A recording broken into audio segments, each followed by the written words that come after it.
Welcome back to the trailer park, folks. Man, we had some dips this week. Which one did I buy and why? We'll take a look at that in a minute.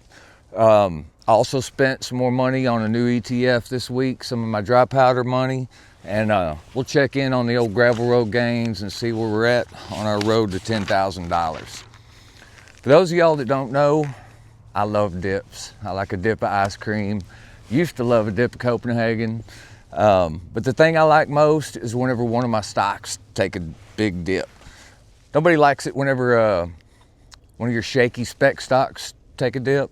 It gives you that uneasy feeling. You don't know if what you've gambled on is about to take a nosedive. But whenever you've got solid companies like these that are taking a dip with good fundamentals, man, get your dip on. Dips Ahoy, baby. Let's do this. The only problem I had this week was that there was four of them to choose from. I was like a kid in a candy store. I couldn't make up my mind. Four tasty flavors. So what did I end up doing? You can see these top two, Salesforce and Adobe. They had the biggest dips at 10%, but they're already 7% of my portfolio. And somebody give you a big old dip of vanilla ice cream, but if you've already got a freezer full of it at home, just don't taste as good. Visa, it fell 8%. It's 5% of the portfolio, so there's definitely room in the freezer to add some more, but I've been buying this one for a while now, and I was just ready for a new flavor. The one I ended up choosing was JP Morgan, ticker symbol JPM.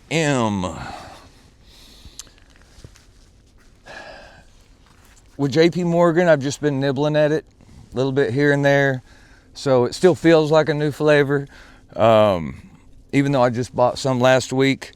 But it was down 6% this week with 4% of the portfolio, plenty of room to move it up.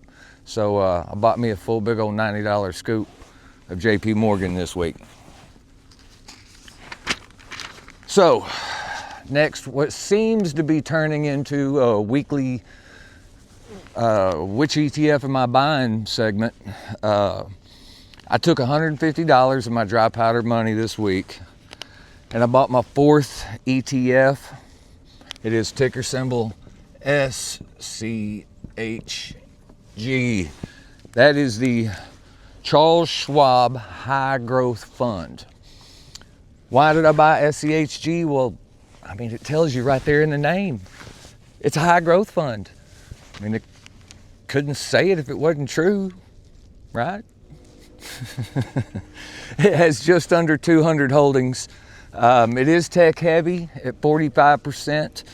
But their top 10 had a bunch of companies in there that I didn't already own as an individual stock. So I don't mind that it's a little tech heavy because I don't feel like it's giving me too much double up, outside of like maybe Nvidia and Amazon.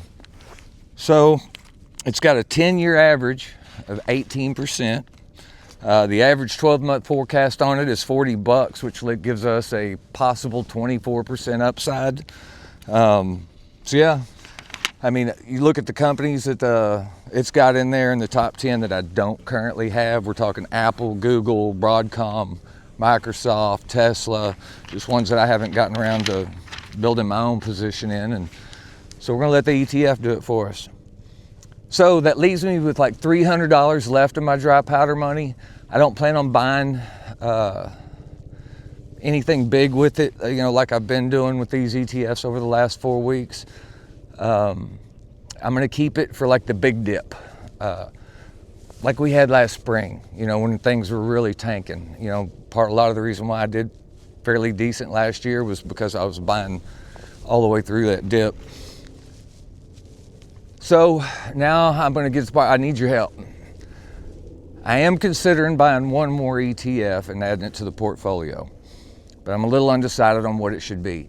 I'm leaning towards gold miners. I don't have money to go buy physical gold. Don't like the way paper gold trades. So I'm thinking gold miners like GDX or GDXJ. We've got a whole dollar devaluation thing going on right now.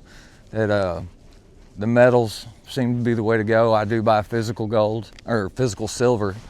The other thing I'm thinking about is a defense ETF.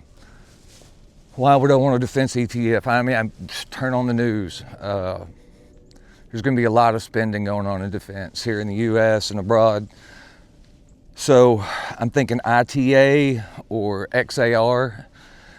So I want y'all's opinion. You know, drop it down in the comments. Tell me which flavor would you put in the freezer? If you've got ideas on other sectors that you think maybe I haven't noticed yet that I should, let me know that too.